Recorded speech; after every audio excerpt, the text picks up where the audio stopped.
오늘 주신 주님 말씀은 신약성경 고린도전서 9장 14절 말씀입니다.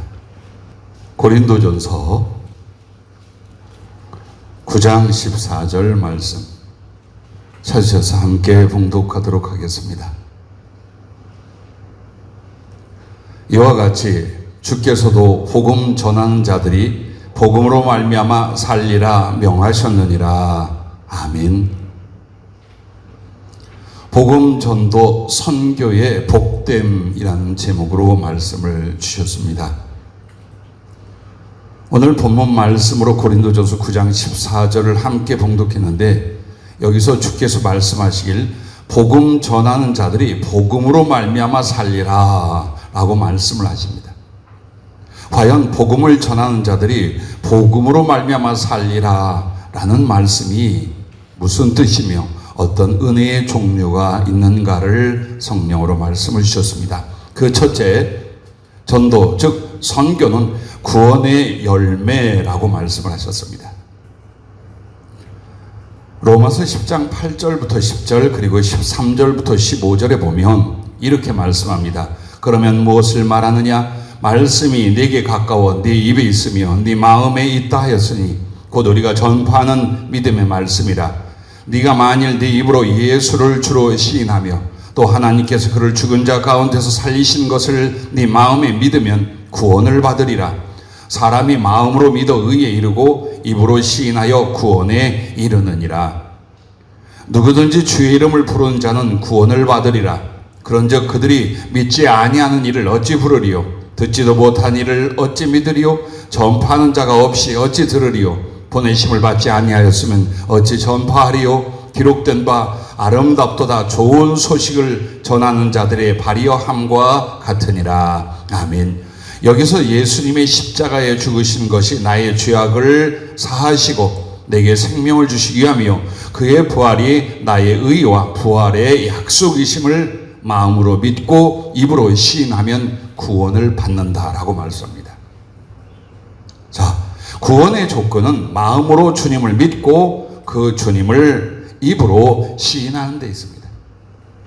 그렇게 하기 위해서 부연 설명을 믿지 않는데 어떻게 해서 부르겠느냐, 즉 시인하겠느냐, 또 듣지도 못했는데 어떻게 믿겠느냐, 전하는 자가 없이 어찌하여 듣겠느냐, 또 주님이 보내심을 받지 않았다면 그들이 어찌 전하겠느냐. 그래서 이렇게 마음으로 믿고 입으로 시인하여 한 영혼이 지옥에서 건짐을 받는데, 이렇게 하기까지는 바로 복음 전파의 수고와 사랑이 있어야 된다는 것과, 그리고 특별히 우리가 이 말씀을 통해서 마음으로 믿는다라는 것은 무엇인지 누구나 이해가 되실 것입니다. 하지만 입으로 시인한다는 것을 여러분이 정확히 알고 그렇게 하십니까? 우리가 구원의 열매로서 내 마음에 믿는 바를 입으로 시인하는 것은 두 가지입니다. 첫째가 주님을 믿어 의지하여 부르는 기도의 시인입니다. 즉 내가 하나님을 믿고 의지하기에 기도하는 것, 그것이 바로 하나님께 나의 구주 하나님의 살아계심을 시인하는 것이다, 그 말입니다. 두 번째는 주님을 높이고 증거하려는 전도의 시인이 있습니다. 즉 사람들 앞에서 여러분은 내가 믿는 하나님, 나의 구주 예수 그리스도를 시인하고 증거하느냐, 아니면 부끄러워하고 감추려 하느냐, 이것이 바로 그 사람 안에 하나님의 구원의 생명이 있느냐 없느냐를 결정한다고 말하는 것입니다. 상당히 우리들의 착각을 깨트리는 말씀이에요. 어떻게든 내게 유리한 모든 말씀을 집합하여 나는 구원을 받았다고 말합니다. 그런데 구원받은 증거도 구원의 그 생명력의 활동도 내게 없어요. 그래서 내가 기도도 겨우 하고 예배도 겨우 드리지만 사람들 앞에 절대로 예수님 믿는 것과 그의 구주 하나님 되심에 대해서 일절 말을 하지 않아요. 그렇다면 나는 이 구원을 반쪽짜리 혹은 아직 구원에 이르지 못한 상태라고 말합니다. 예, 맞습니다. 오늘 여러분에게 예수 믿고 구원받은 하나님의 은혜와 사랑과 생명이 들어있다면 참지 못할 것입니다. 그 거룩한 은혜와 감격이 그리고 그 내 안에 있는 하나님의 사랑과 구원의 생명력이 다른 영혼들을 향하여 긍휼과 사랑 속에 간절히 전해지게 되어 있습니다. 이것이 구원받은 열매라는 것입니다. 마태복음 10장 32절 33절에는 가슴이 아프며 두려운 말씀이 있습니다. 주께서 말씀을 이렇게 하셨습니다. 누구든지 사람 앞에서 나를 시인하면 나도 하늘에 계신 내 아버지 앞에서 그를 시인할 것이요, 누구든지 사람 앞에서 나를 부인하면 나도 하늘에 계신 내 아버지 앞에서 그를 부인하리라. 우리가 어찌 다른 사람들 앞에서 하나님을, 내 주 예수 그리스도를 부인하겠습니까? 나는 결코 부인하지 않습니다. 만약 주님이 우리를 사람 앞에서 부인하면 하나님 앞에서 내가 너를 부인하겠다고 말씀을 했어요. 그러면 여러분과 나에게 있어서 나는 예수님이 구주가 아니야, 하나님은 살아계시지 않아, 이렇게 악을 써야만 부인하는 거냐? 마가복음 8장 38절에 이렇게 말씀하셨습니다. 누구든지 이 음란하고 죄 많은 세대에서 나와 내 말을 부끄러워하면 인자도 아버지의 영광으로 거룩한 천사들과 함께 올 때에 그 사람을 부끄러워하리라. 자, 주님을 부인한다는 것은 바로 주님과 그 말씀을 사람들 앞에 부끄러워하는 거예요. 부끄러워하는 게 무엇입니까? 말 안 해, 전도 안 해, 예수 그리스도에 대해서 뻥끗도 하지 않아. 이것이 바로 예수님과 복음을 부끄러워하는 것이요, 그 사람은 주님께 제외된다는 뜻입니다. 왜 우리는 이 말씀을 중요하게 보지 않습니까? 다 하나님의 은혜로, 하나님의 사랑으로 믿기만 하면, 교회 나가기만 다 구원에 이른다, 이걸 술술술 외워서 믿음을 갖고 있습니다. 그러나 그 믿음의 진실은 마음에 믿는 바를 하나님께 입으로 고백하며 나아가 사람들에게 그리스도 예수의 구주 되심을 증거하고 전도하고 선교하는 일에 있다라고 성경은 분명히 말합니다. 주님이 부끄럽습니까? 십자가가 부끄럽습니까? 여러분이 받은 죄사함과 구원이 부끄럽습니까? 하나님이 창조하시고 세상을 지으셨으며 그 하나님이 구주 예수 그리스도를 통하여 우리들을 사랑하고 살린다는 이 거룩한 복음이 부끄럽습니까? 부끄럽지 않으면 왜 말하지 않습니까? 부끄러워하지 않는다고 왜 아무에게도 전도하지 않습니까? 왜 선교와 전도를 위해서 살려고 하지 않습니까? 이게 오늘 우리들이 부끄러워하고 있다는 뜻이에요. 전도는 축복이면서 사명이요, 책임입니다. 오늘 여러분과 나는 예수 그리스도의 은혜와 구원을 얻고, 그리고 예전에 나와 같았던 죄 속에서, 불신 속에서 죽고 고통받고 지옥에 던져지는 사람들을 살려내는 복음 전파의 가장 아름다운 발이 되시길 주의 이름으로 축복합니다. 세상에서 가장 큰 선을 행한 자취가 뭘까요? 복음 전도의 발입니다. 예를 들어서 큰 배가 침몰했습니다. 그리고 많은 사람들이 바다로 뛰어내렸습니다. 그들은 판넬을 붙잡기도 하고 구명조끼를 의지하기도 하고 혹은 수영을 하면서 언제 죽을지 모르는 상황에 있습니다. 여러분이 그들을 향하여 다가갑니다. 춥지요? 하고 옷을 던져주고, 배고프지요? 하고 빵과 음료를 줬습니다. 그리고 돌아왔습니다. 그들은 그 빵과 음료와 옷을 가지고 몇 시간을 살 수 있을까요? 오늘 우리들이 내 가족이나 이웃들에게 약간의 선심을 쓰고 베푸는 모든 일들은 단지 그때의 위로와 약간의 필요를 위해서 하는 겁니다. 그러나 그들을 그 물 속에서 건져 육지로 데려다 줘야죠. 그들을 살리기 위해서 어떤 희생과 대가를 치러서라도 빵을 주는 정도가 아니라, 옷가지를 던져주는 게 아니라 물속에서 건져 육지로 데려와야지요. 이것이 복음을 전하여 믿어 구원받게 하는 일입니다. 여러분은 기억하실 줄로 압니다. 그러면서 의문을 가질 게 뭐냐면, 여성들, 성인 여성들의 생리혈을 율법에서 부정하다 합니다. 몸에 생리혈이 나오면 부정하다, 그래서 정결례를 주셔야 됩니다. 그게 무슨 뜻일까요? 의학적인 걸까요? 비의일까요? 예, 여성의 건강을 위해서도 잠시 쉬거나 청결을 위해서 그런 법이 제정이 된 거 맞아요. 그러나 실제로는 성령은 이렇게 말씀을 해줍니다. 여성이라는 것은 아이를 갖고 생명을 생산하고 살릴 사람을 말해요.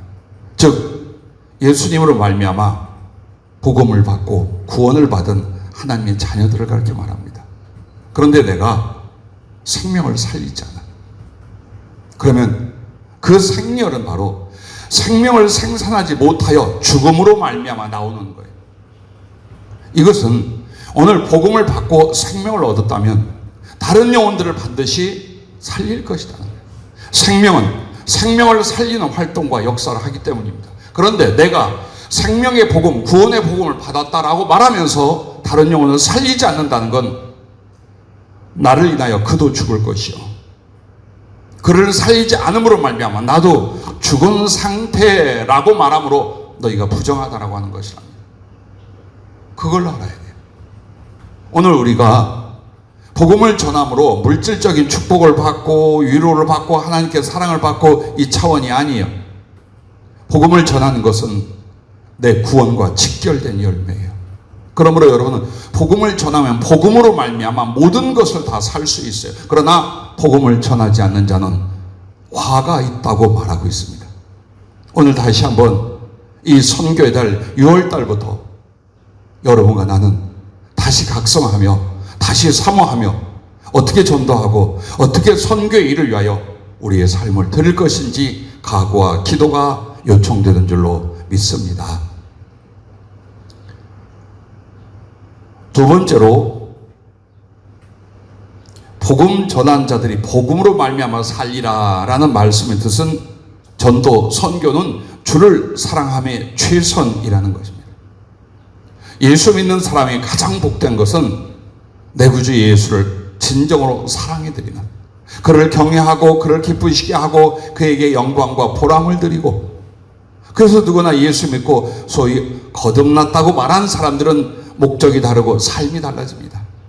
어떻게 해야 받은 은혜를 갚으며 어떻게 해야 이 사랑에 내가 사랑으로 반응하여 주님께 영광과 사랑을 드릴 것인지, 이것이 삶의 이유와 목적이 되신 줄로 믿습니다. 할렐루야. 자, 그렇다면은 그 주님을 사랑하는 방법, 그 주님을 사랑하는 방법과 이유에 대하여 우리는 어떤 걸 알고 계십니까? 아니, 어떤 걸 행하며 서원이 있으며 삶과 생명을 그쪽으로 드리고 계십니까? 그걸 한번 다시 돌아보라라는 것입니다. 요한복음 21장 15절부터 19절에 보면 주님을 저주하고 욕하고 부인하고 도망을 쳤던 베드로, 함께 다 그리스도의 고난과 십자가 앞에 도망갔던 그 제자들이 부활의 주님의 말씀을 듣고 갈릴리 바다에 가서 기다리고 있었습니다. 주님 오셨습니다.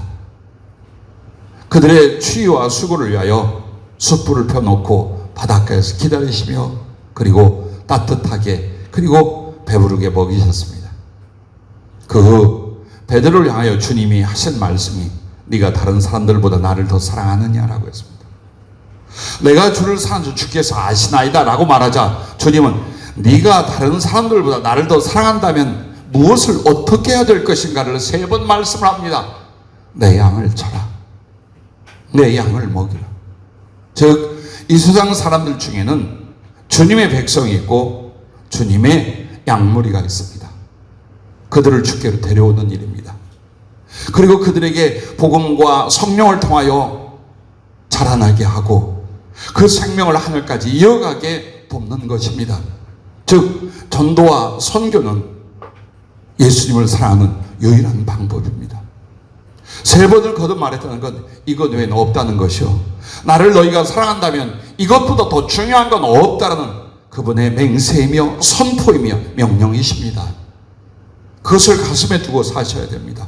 그것을 위하여 남은 구원받은 인생을 살아갈 수 있기를 주의 이름으로 축복합니다.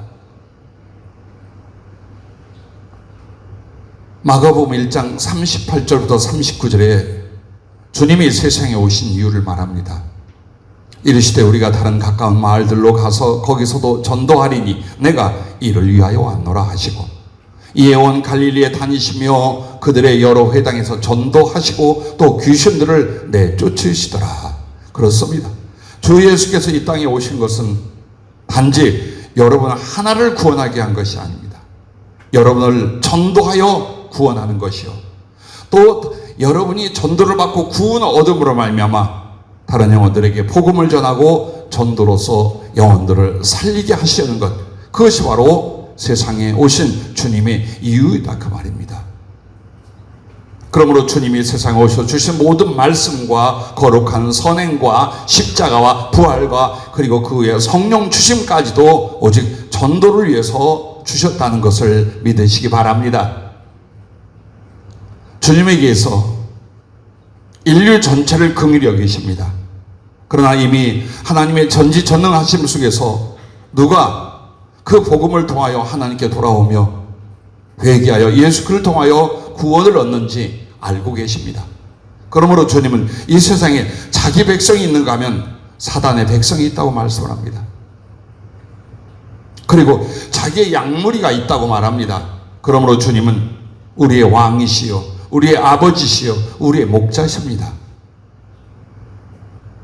먼저 잃어버린 양 된 나를, 그리고 죽어가던 그의 백성 된 나를 전도로 살리셨습니다. 오늘 여러분이 예수님을 믿고 구원을 노래하는 동안 누가 여러분을 위해서 복음을 전했는지, 누가 전도를 위해서 수고했는지, 여러분을 살리기 위해 얼마나 많은 기도가 사람들을 통해 있었는지 기억하시기를 바랍니다. 내 자력과 내 지혜로 내가 하나님을 찾았습니까? 구원의 방도를 알았습니까? 아니지 않습니까? 부모님을 비롯하여 수없이 많은 사람들이 나에게 예수 그리스도를 전해 주었습니다. 그로 말미암아 우리가 이 믿음과 생명을 얻었듯이 이제 우리도 그 사랑의 거룩한 빚을 가지고 나아가 복음을 전하며 사람들을 살려야 할 것입니다. 그 살려내는 사람마다 그렇게 피를 쏟고 아파하고 사랑하고 생명과 모든 걸 다 바치려 했던 주님의 자녀요, 주님의 양무리들입니다. 주님의 자녀들을 살려주는 겁니다. 주님의 모친을 구원하는 겁니다. 그게 바로 전도와 선교입니다. 어찌 이보다 더 큰 사랑이 있겠습니까? 어찌 이보다 더 주님을 경외하는 일이 있겠습니까? 왜 주님의 종이 되셨습니까? 왜 사명자라 말합니까? 무엇을 우리가 주를 사랑하고 경외한다고 말합니까? 복음을 전하는 것이요, 선교하는 일이라는 것을 결코 잊지 마시기를 주의 이름으로 부탁합니다. 세상의 주님은 그 뒤로 영혼을 구원하는데 단 한 가지를 사용하십니다. 사람들이 비웃거나 무시하는 전도에 미련한 것. 사람들은 전도하는 것을 미련한 것이거나 하찮은 것으로 봅니다. 그러나 주님은 그 전도에 미련하다는 것을 가지고 사람들을 구원하고 부르시고 살리셨습니다. 그 전도를 위하여 주님이 이 세상에 오셨고 그의 십자가와 부활이 있습니다. 그러므로 그리스도 예수는 무지하고 어리석은 자가 아닙니다. 하나님의 지혜요, 십자가는 하나님의 능력입니다. 우리는 그리스도 예수 하나님의 지혜와 그 십자가의 생명을 전하는 자들이요, 이 전하는 것을 통하여서만 다른 영혼들을 살리신다는 것을 잊지 마시기를 주의 이름으로 부탁을 드립니다. 그러므로 주님은 끝없이 십자가에 달리셔서 그 살을 내어주시고 그 피를 우리를 위하여 또 필요한 사람들에게 내어주시는 생명샘이 되셨습니다. 오늘 주님이 당신의 7샘을 열어 생명수를 쏟아주셨다는 19절을 들으셨을 겁니다. 7샘이 뭘까요? 주님 몸 십자가의 상흔을 말합니다. 양쪽 손바닥과 두 발목과 그리고 완전 다 찢어져 헤쳐나간 주님의 덩어리와 그리고 그 흉악한 가시로 찔려 쏟고 있는 그 머리의 피와 그리고 마지막 창에 찔린 심장입니다. 이 7군데를 열어서 그 피를 쏟는데 그 생명수 샘으로 씻는 자는 사함을 받고 그 생명수 샘을 마시는 자는 하나님의 생명을 얻는다고 말씀을 하셨습니다. 이걸 무엇으로 합니까? 이제는 주님은 끝없이 그 살을 찢고 십자가에서 피를 쏟되 바로 여러분과 내가 십자가에 달리신 주님의 눈이 되시기를 바랍니다. 그분의 심장이 되시기를 부탁합니다. 그분의 손과 발과 입이 되기를 주의 이름으로 축복합니다. 내가 하는 거예요. 내가 주님의 대신, 그가 나의 대신이 되어 주셨기에 나도 그의 대신이 되어 사는 겁니다. 육신으로 행복하려 하지 마십시오. 삶의 미련과 아쉬움 때문에 여러분에게 주신 이 생명과 주님 사랑의 기회를 낭비하지 마십시오. 먼저 그의 나라와 그의 의를 구하는 사람들에게는 모든 삶의 필요, 영혼의 필요, 내세의 필요까지 다 채워주시건만 왜 우리는 우리들의 소중한 복음 전파, 그리스도를 사랑하고 생명을 살리는 일에 등한히 하며 사는 것을 위하여, 육신의 일들을 위하여 모든 것을 포기하고 있습니까? 일어나십시다. 주의 이름으로 일어나시기를 축복합니다. 빛을 발하시길 주의 이름으로 권해드립니다. 할렐루야. 그러므로 전도와 선교는 주님을 높이고 존귀케 하여 최선의 사랑과 영광을 돌려드리는 것임을 믿으시기 바랍니다. 빌립보서 1장 20절에 바울은 이렇게 고백합니다. 나의 간절한 기대와 소망을 따라 아무 일에든지 부끄러워하지 아니하고 지금도 전과 같이 온전히 담대하여 살든지 죽든지 내 몸에서 그리스도가 존귀하게 되게 하려 하나니, 내 이 연약한 육신 늙어가는 바울의 몸을 가지고 그리스도를 어떻게 존귀케 합니까? 복음 전하는 수고를 통하여, 그 복음을 전하다가 순교하는 피를 쏟음으로 말미암아 내 몸을 통하여 그리스도 예수를 존귀케 하겠다고 말합니다. 그렇습니다. 주님을 전하십시오. 사람들의 가슴과 영혼 속에서 주님을 높이게 하십시오. 무지하고 육신의 정욕으로 사는 사람들에게 그리스도 예수만이 진정한 사랑이라는 걸 알고 모두가 돌아와서 하늘에 있는 자들과 땅 위에 있는 자들과 땅 아래에 있는 자들까지 예수 그리스도 그분 앞에 무릎 꿇고 주라 신하여 하나님께 영광을 돌리며 그의 은총과 사랑을 받은 자들이 수없이 많대. 나를 통하여, 여러분을 통하여 그렇게 주님을 사랑하는 자들이 수없이 주님 앞에 나와 사랑의 고백과 찬양과 춤을 드리는 그것을 상상하십시오. 내 하나의 사랑으로는 부족합니다. 내 이 존귀하신 하나님, 내 주님을 사랑해드리는데 이 빈약한 내 하나의 사랑으로는 아니 됩니다. 내 모든 수고와 생명, 삶을 통하여 더 주님을 사랑하는 이들을 내가 세우겠습니다. 더 주님을 사랑하는 이들을 내가 불러오겠습니다. 주님은 그런 분이십니다. 주님은 그렇게 사랑받고 그렇게 존귀 영광을 받으셔야 됩니다. 이것이 나와 여러분의 소원인 줄로 믿습니다. 그러기 위하여 우리는 전도자요 선교를 위하여 사는 사람들이 되어야 될 줄로 믿습니다. 세 번째는 전도, 선교는 영혼 사랑의 결정이라는 것입니다. 자, 왜 우리는 복음을 전하는 자가 복음으로 산다라고 하셨느냐? 그 첫째가 복음을 전하는 그 전도와 선교가 자기를 구원하는 구원의 열매이기 때문이라는 것이요. 또 하나는 예수님을 가장 사랑해 드릴 수 있는 것이라는 것이요. 그 다음에 영혼 사랑의 결정입니다. 야고보서 5장 20절에 이렇게 말합니다. 너희가 알 것은 죄인을 미혹된 길에서 돌아서게 하는 자가 그의 영혼을 사망에서 구원할 것이며 허다한 죄를 덮을 것임이라. 이게 얼마나 복된 말씀입니까? 청년 때부터 지금까지 이런 내용의 말씀을 들으면 가슴이 막 뜨거워집니다. 내가 무엇입니까? 나라는 존재가 도대체 무엇입니까? 보잘것없는 죄인이요, 연약한 그릇이요, 잠시 있다 떠나갈 한 줌의 흙입니다. 근데 여러분의 그 땀과 약간의 눈물로 사람을 살려, 죽을 사람을 살려, 지옥에 갈 사람을 살려낼 수 있다 이 말이에요. 그런데 어찌 우리가 이 땀과 눈물로서 복음 전하는 일을 하지 않겠습니까? 데살로니가 전서 2장 8절에는 우리가 이같이 너희를 사모하여 하나님의 복음뿐 아니라 우리의 목숨까지도 너희에게 주기를 기뻐함은 너희가 우리의 사랑하는 자 됨이라. 모든 성도 하나님의 자녀는 이 가슴을 가져야 돼요. 우리 주님이 그렇게 하신 것처럼 누군가가 나를 너무나 사랑해서 이 복음을 전해줬어요. 믿어 구원받게 하려고 어쩌면 어떤 사람들은 생명을 바쳤어요. 이제는 내가 다른 영혼들에게 이 복음을 전할 뿐만 아니라 나의 생명이라도 내어줄 수 있는 그 사랑을 이루어갈 수 있기를 바랍니다.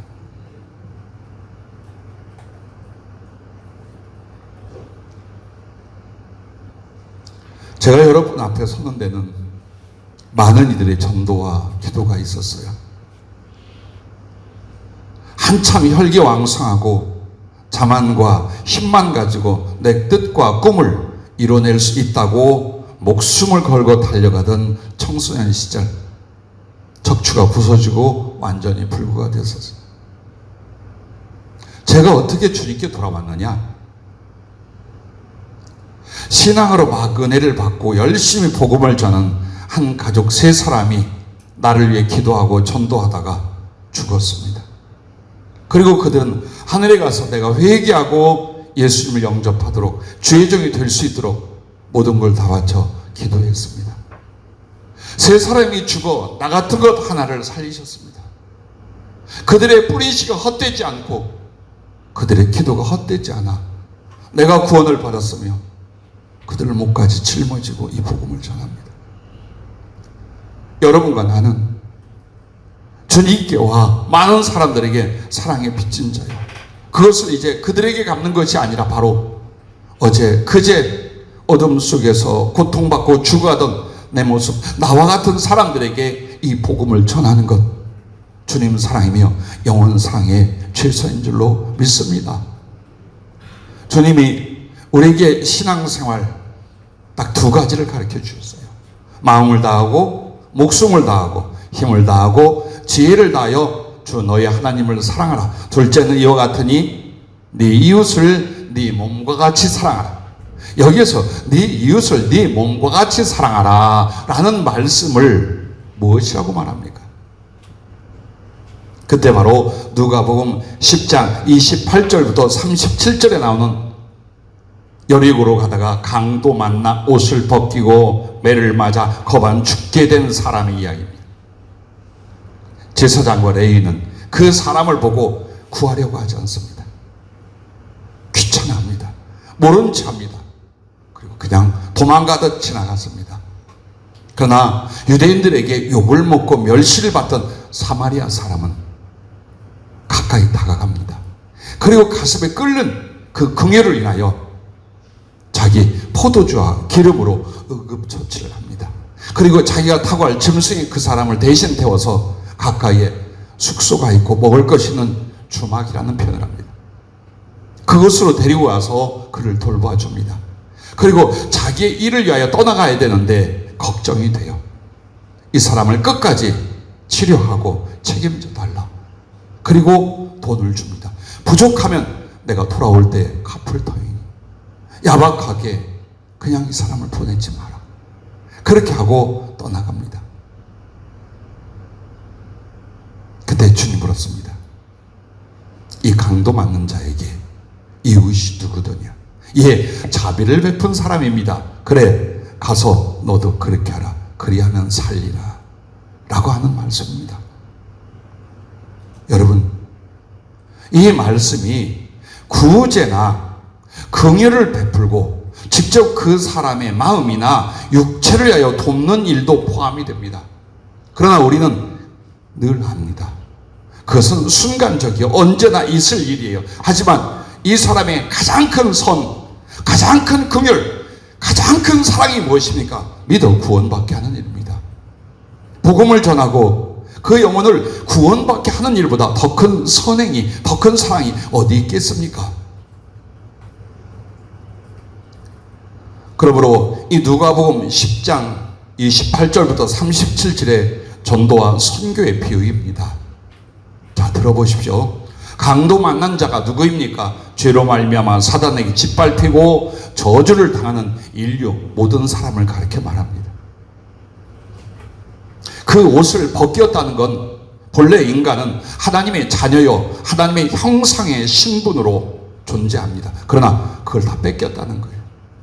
하나님의 자녀가 아니며 하나님의 형상이 아니야. 그 옷을 벗기고 때려서 거의 죽었다는 건 살아있으나 생명이 없는 상태라는 거예요. 육체의 생명은 있지만 점점 죽어가고 썩어가고 그리고 심판 가운데 지옥에 던져진 영원한 죽음이 있다는 상태입니다. 사마리아 사람이 누구입니까? 영혼을 긍휼히 여기며 복음을 전하고자 하는 전도와 선교하는 사명자 충성된 하나님의 사람들을 가르쳐 말하는 겁니다.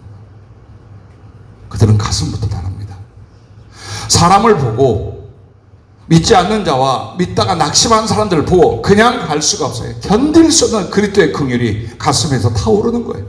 그러므로 불쌍히 여겨 가까이 간다. 예, 나를 구원해 주세요 하고 다가오지 않습니다. 나를 전도해 주세요 하고 누가 찾아오지 않습니다. 여러분이 가는 겁니다. 우리나라 구석구석 이웃을, 그리고 다른 나라까지라도요. 그리고 그 주님이 나를 향한 긍휼, 내가 어떻게 구원받았는가, 바로 그 기억을 가지고 불쌍히 여겨 그들에게 가서 어떻게 됩니까? 기름과 포도주를 그 상처에 부었다는 건, 기름이 뭐고 포도주가 뭐냐가 아니에요. 주님 주신 사랑과 은혜를 그에게 베푸는 겁니다. 내가 받은 은혜, 내가 받은 모든 주님의 사랑을 그 죽어가는 영혼들에게 베풀고 나눠주는 거예요. 자기 짐승에 태워서 모든 도움을 다합니다. 전도 선교를 위해서 그리스도께 나아갈 수 있도록, 혹은 교회에 나아갈 수 있도록 모든 도움을 다 주는 거예요. 그게 바로 자기 짐승에 태워서 어디로 갑니까? 주막은 예전부터 이렇게들 설교해 왔습니다. 교회 혹은 복음으로 구원 양육할 기관이나 사명자, 예, 맞습니다. 교회에 데려옵니다. 주의 종에게 맡깁니다. 왜? 내가 다 가르치고 전하고 은혜로 이 사람을 온전히 세우고 양육할 수 없어. 그러면 우리는 교회에 데려오는 일, 혹은 복음을 전하며 양육할 주의 종 앞으로 인도하는 일, 그것이 바로 주막으로 표현되는 겁니다. 그리고 35절, 누가복음 10장 35절에 보면 이렇게 말합니다. 그 이튿날 그가 주막 주인에게 데나리온 2를 내어주며 이르되 이 사람을 돌보아 주라. 비용이 더 들면 내가 돌아올 때에 갚으리라 하였으니, 이 말이 무슨 말씀입니까?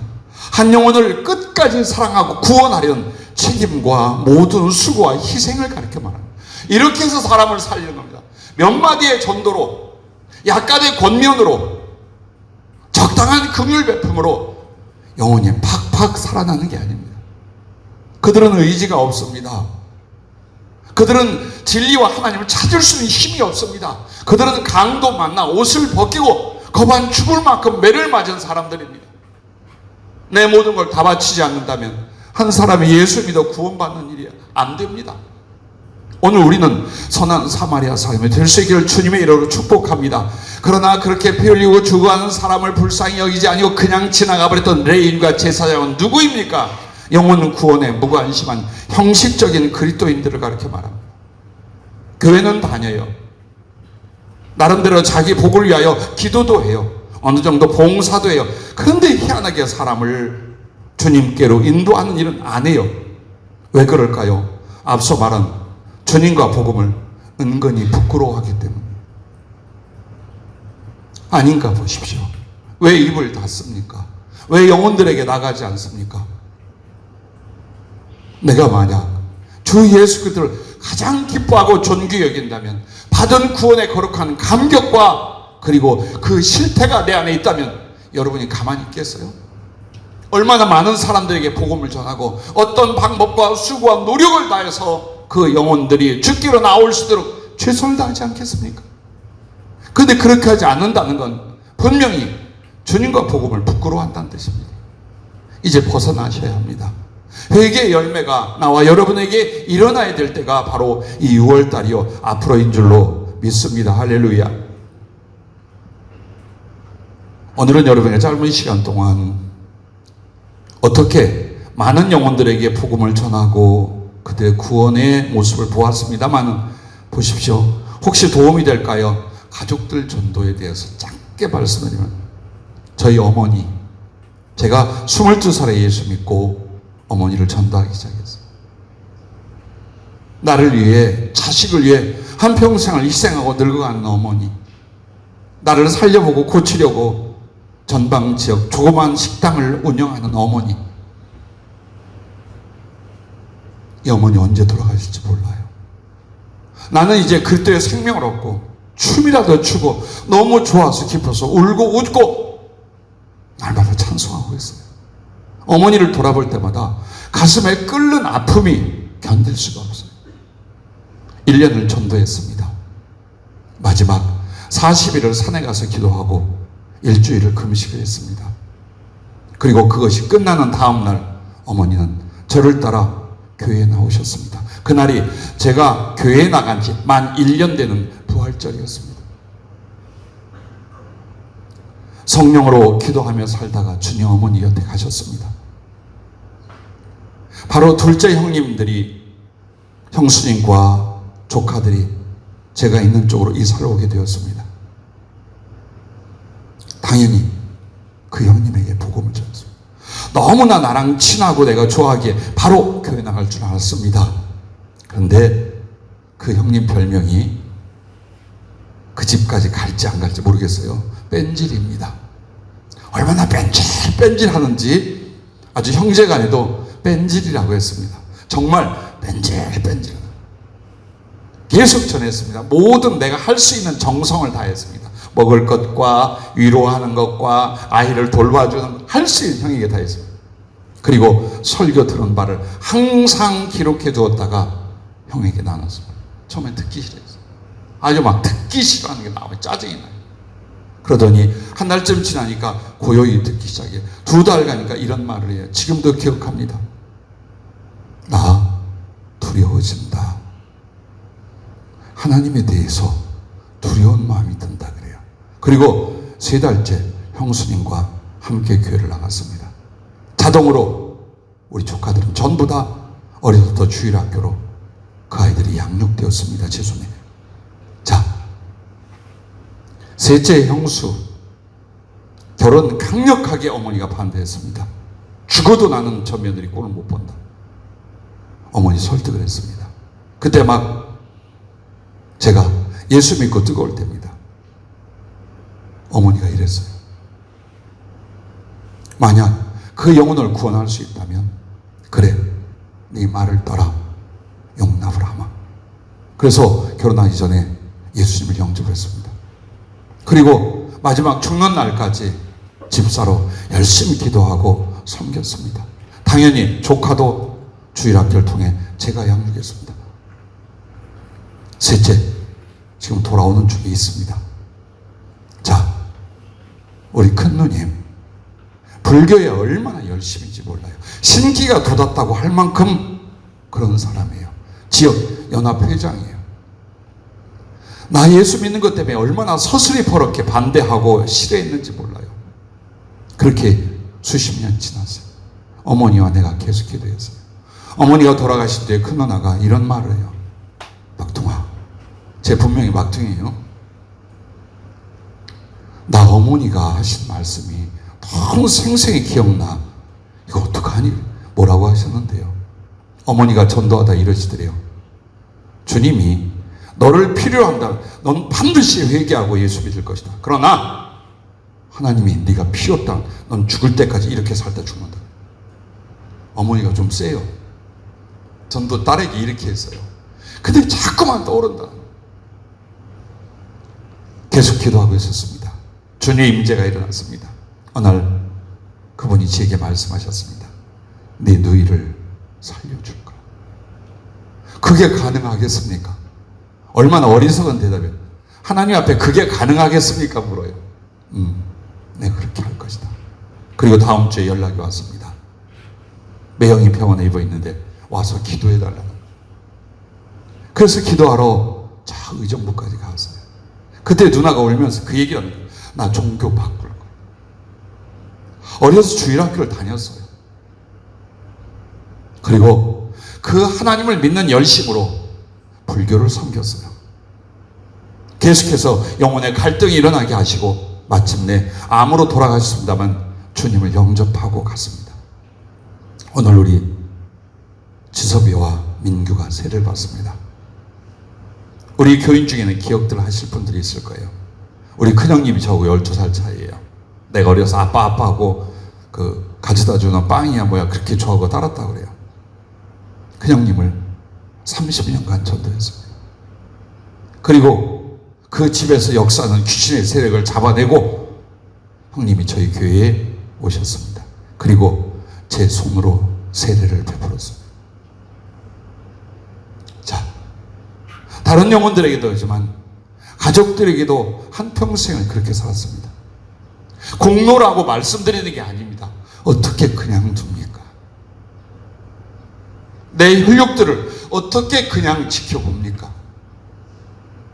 내가 사랑한다는 사람들이 분명 나는 알잖아요. 아무리 인격적으로 친하고 그럴지라도 주 예수 그리스도 영접하지 않는다면 죽음과 지옥이라는 건 너무나 잘 알잖아요. 오늘 여러분과 나는 가족, 친척뿐만 아니라 친구, 이웃, 그리고 모르는 저 다른 나라 사람들에게까지 바로 선한 사마리아 사람의 가슴과 행위가 되어 나아갈 수 있기를 주의 이름으로 축복합니다. 마지막 네 번째는 전도 선교는 하나님의 후원의 최대 이유라고 말씀하셨습니다. 하나님이 왜 여러분을 후원해 주실까요? 하나님이 왜 여러분의 기도를 응답하며 여러분의 꿈을 성취해 주실까요? 하나님께서 왜 여러분의 모든 걸 다 내어주며 더 주시려 할까요? 전도하는 자이기 때문에 그래요. 선교하는 사람이기 때문에 그래요. 그 외에는 아니에요. 그냥 일용할 양식에 만족하세요. 뭐 하려고? 그것으로 말미암아 더 죄짓고 그것으로 말미암아 더 주님과 사이가 멀어질 수도 있는데 뭐 하려고 하겠어요?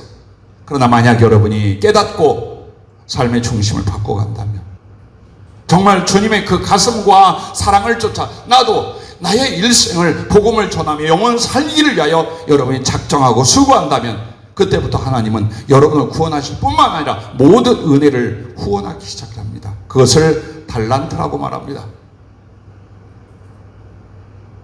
고린도전서 9장 7절부터 10절 말씀에 누가 자기 비용으로 군복무를 하겠느냐? 이 말은 여러분은 하나님의 군대, 하나님의 용사로 부름을 받았어요. 복음이라는 거룩한 전쟁에 나간 사람들에게 돈 벌고 밥 먹고 뭐 필요한 거 다 지가 챙겨서 오게 하겠느냐 이 말이에요. 다니엘의 군대를 갔다 왔습니다. 한 달간. 근데 군화 피복 등을 받아왔어요. 한 지돈으로 사는 건 줄 알았더니 제법 얻어왔어요. 비누까지 가지고 왔어요. 군대를 가는 사람이 자기가 모든 걸 다 벌고 사고 지고 가는 군대가 어디 있느냐? 상부에서 다 지원해 주지 않겠느냐? 이 말이에요. 포도를 심고 그 열매를 먹지 않겠느냐? 그렇습니다. 복음을 전하는 포도를 심는다. 그럼 그 결과 안에서 주님이 열매를 얻게 한다 그 말. 누가 양떼를 기르고 그 양떼의 젖을 먹지 않겠느냐? 내가 사람의 예대로 이것을 말하느냐? 율법도 이것을 말하지 않느냐? 어떤 율법이냐?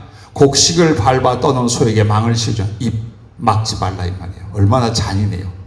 죽으라고 일을 시키는데 그 곡식은 못 먹게 율법으로 그렇게 하면 안 된다라고 했어요. 그런데 바울은 뭐라고? 어찌 소를 위해서 한 말씀이겠느냐?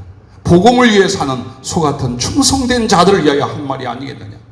복음을 전하는 자는 그 복음을 전하는 삶을 인하여 하나님의 육신의 필요, 영혼의 필요, 삶의 기획, 그리고 하나님의 사역을 위한 모든 필요를 얼마든지 대주신다라고 말씀하는 거예요. 믿으시기 바랍니다. 믿으시기 바랍니다. 행하시기 바랍니다. 또한 주님은 오직 성령이 너희에게 임하시면 너희가 권능을 받고라고 말합니다. 왜? 내 증인이 되려. 복음을 전한 것을 위하여 성령의 은사도 권능도 그래서 주신다는 말씀입니다. 뿐만 아니라 복음을 전하고 선교를 위해서 자기를 드리는 사람들에게 이렇게 말씀하십니다. 인자가 자기 영광의 보좌에 앉을 때에 나를 따른 너희도 12보좌에 앉아 이스라엘 12지파를 심판하리라. 또 내 이름을 위하여 집이나 형제나 자매나 부모나 자식이나 점토를 벌인 자마다 여러 배를 받고 또 영생을 상속하리라. 마가복음은 100배라고 나옵니다. 반드시 하나님이 축복하시고 보상하시고 책임을 져 주신다는 사실을 성경은 우리에게 말씀하고 있습니다. 여러분과 내가 전도와 선교를 위해 살 때 삶의 필요 하나님이 책임지십니다. 가끔 사업이나 경제 생활을 인하여 근심이 뛰고 지쳐있는 우리 성도들을 봅니다. 혹은 그것을 상담하는 이웃 하나님의 사람들을 봅니다. 방법은 어떻게 머리를 쓰고 어느 기회를 잡아서 돈을 벌 것이며 생활에 안정이 올 것이다를 주님은 가르쳐 주지 않아요. 정말 주님이 하고 싶은 말은 너는 먼저 그 나라와 의를 구하라. 그리하면 이 모든 것을 너희에게 더해줘. 이 말씀이. 그럼 그 나라와 의를 구하는 게 뭘까요? 내가 복음으로 말미암아 그리스도의 사랑으로 세워져서 나로 인하여 복음이 전파되며 영혼을 구원하는 이 중심과 이 삶이 된다면 먹을 것, 입을 것, 마실 것, 써야 할 것 하는 사업과 이후에 자녀들 문제까지 모든 걸 하나님이 책임져 주신다고 말씀하고 있는 줄로 믿습니다. 그래서 사역을 위한 기도의 응답도 성령을 나타내 주심도 모든 달란트를 기쁘게 넘치도록 주님은 전도자에게 선교를 위해 사는 사람들에게 부어줄 줄로 믿으시길 바랍니다. 예배서 3장 20절에 우리 가운데서 역사하시는 능력대로 우리가 구하거나 생각하는 모든 것에 더 넘치도록 능히 하실 분이라고 말씀을 합니다. 자, 성경의 몇 가지 예를 들어드릴게요. 빌립보 교회에 에바브로디도라고 하는 사업가 교회 지도자가 되죠. 나중에 그런 분이 있었습니다. 바울과 그 일행이 선교를 후원하고 돕기 위해서 심부름꾼이 되며 모든 물질과 필요를 공급하는 자가 됩니다. 그가 병들어 죽게 되었습니다. 살 여망이 없고 죽음이 의학적으로 선포됐습니다. 그러나 전도한다는 이유로, 선교한다는 이유로 에바브로디도를 주님이 살리셨습니다. 빌립보서 2장 사건입니다. 왜 병을 고쳐줍니까? 왜 중요한 사람을 살려주셨습니까? 복음을 전하라.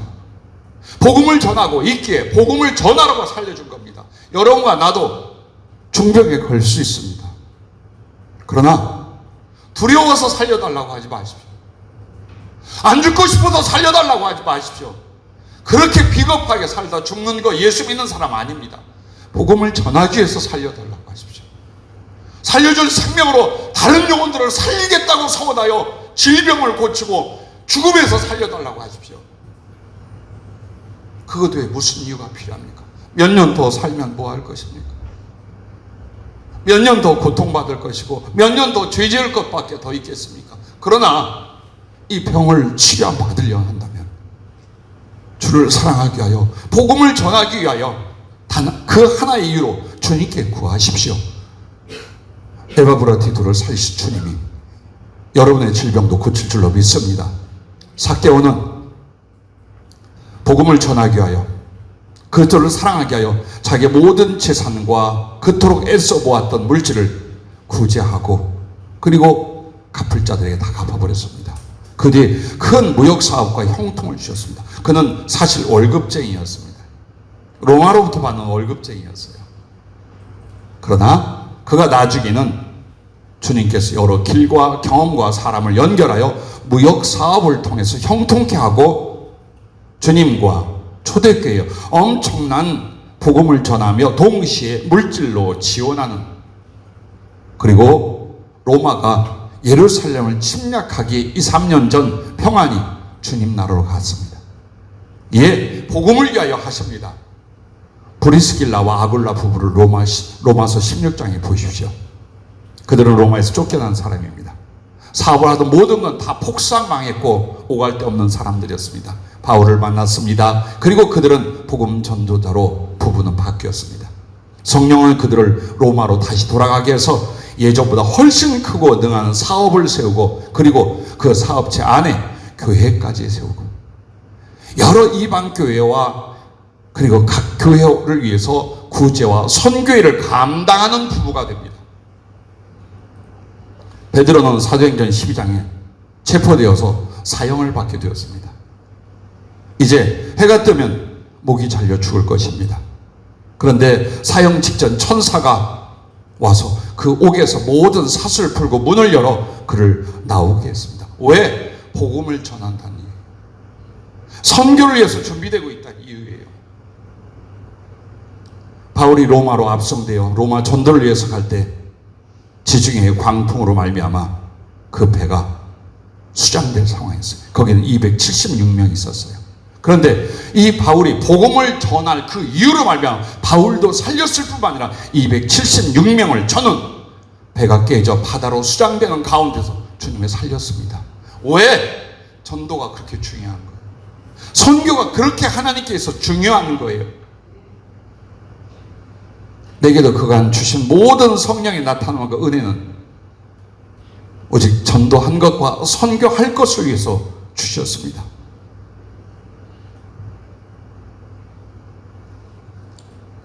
자유할 수 있기를 바라요. 육체와 물질 세계에서 여러분 자유하세요. 복음을 위해서 선교를 위해서 살려고 하세요. 그리고 육체 건강이나 물질이나 필요한 하나님의 은혜를 하나님께 맡겨 기도하세요. 여러분이 진실하다면, 여러분이 충성되다면 여러분이 구하는 것보다 더 크게 능히 주님이 이루어주실 줄로 믿습니다.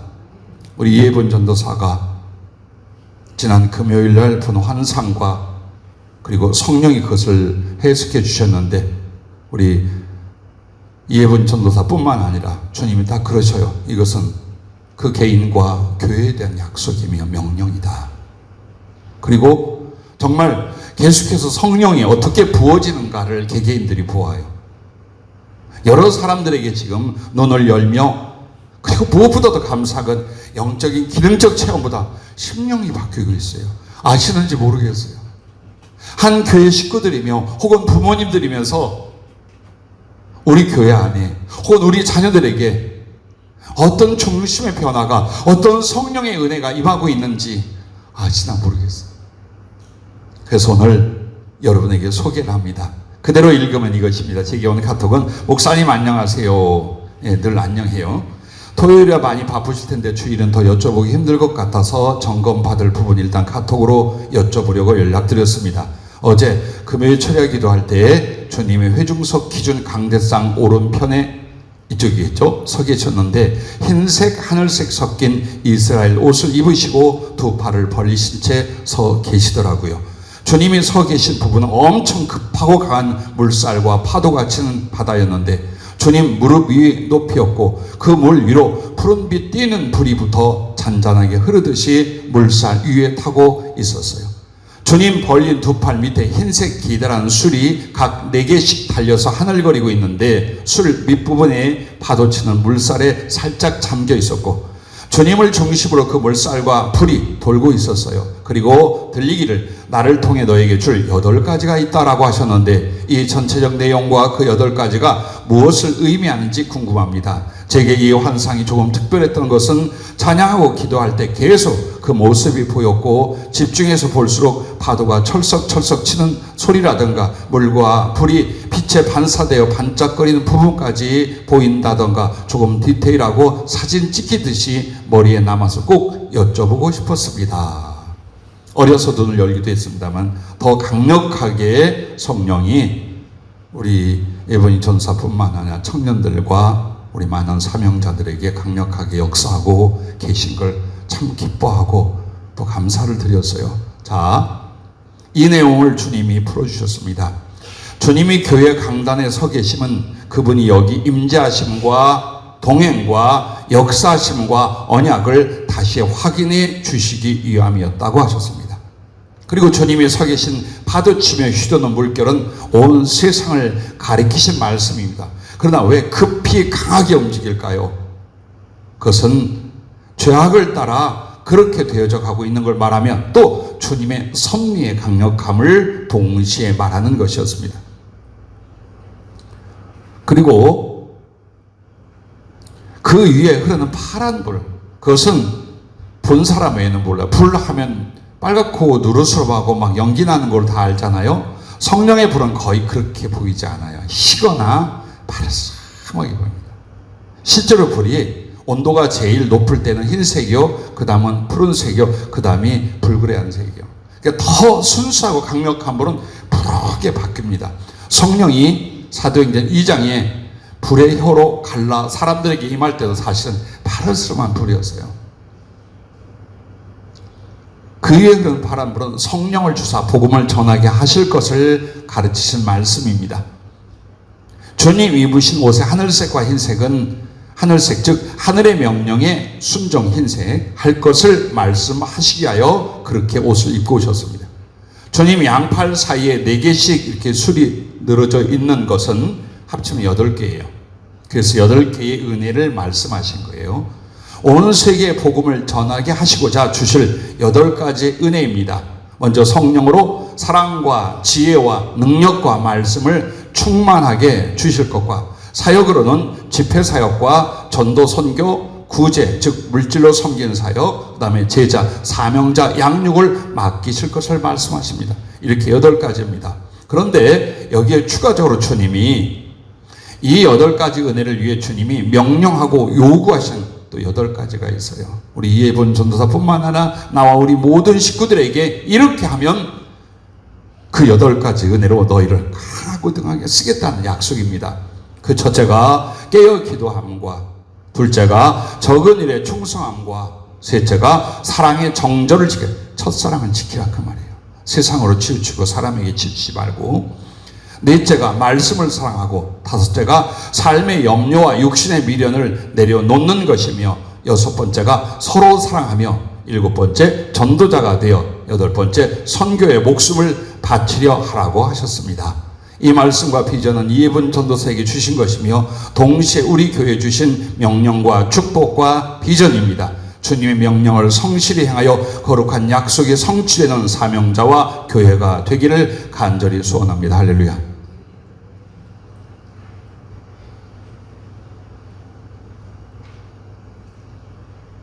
나만 그런가 모르겠어요. 힘들고 지치고 낙심이 될 때도 많은 세월을 근 10년 살았어요. 그런데 점점 가면 갈수록 눈으로 보고 손으로 만져서가 아니라 가슴이 뜨거워집니다. 왜? 그분이 말씀하셨어요.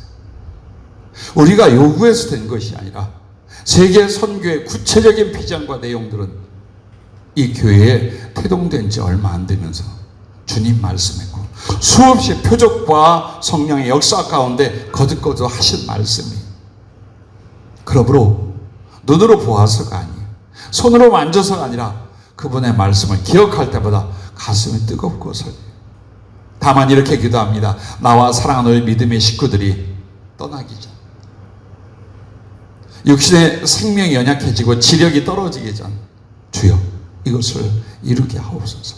그 근간을 만들며 우리의 후배와 우리의 제자와 우리의 자녀들은 그 위에서 더 크고 아름다운 세계 선교를 이루는 영적 맥이 이어지는 교회, 하나님이 특별히 세우신 교회가 되게 하여 주시옵소서. 여러분이 주인공이어야 합니다. 여러분이 헌신되어야 합니다. 여러분이 이 말씀이 성취되는 그때의 증거가 되시기를 주의 이름으로 축복합니다. 기도하겠습니다.